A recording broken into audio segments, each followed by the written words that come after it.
اے ایمان والو، جو پاکیزہ چیزیں اللہ نے تمہارے لیے حلال کر دی ہیں انہیں حرام نہ کرو، اور حد سے تجاوز بھی نہ کرو۔ اللہ حد سے تجاوز کرنے والوں کو یقیناً دوست نہیں رکھتا۔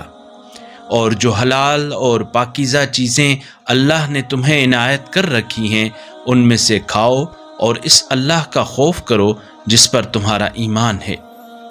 اللہ تمہاری بے مقصد قسموں پر تمہارا مواخذہ نہیں کرے گا، لیکن جو سنجیدہ قسمیں تم کھاتے ہو ان کا مواخذہ ہوگا۔ پس اس قسم توڑنے کا کفارہ 10 محتاجوں کو اوسط درجے کا کھانا کھلانا ہے جو تم اپنے گھر والوں کو کھلاتے ہو، یا انہیں کپڑا پہنانا یا غلام آزاد کرنا ہے، اور جسے یہ میسر نہ ہو وہ 3 دن روزے رکھے۔ جب تم قسم کھاؤ اور اسے توڑ دو تو یہ تمہاری قسموں کا کفارہ ہے، اور اپنی قسموں کی حفاظت کرو۔ اللہ اسی طرح اپنی آیات تمہارے لیے کھول کر بیان فرماتا ہے تاکہ تم شکر ادا کرو۔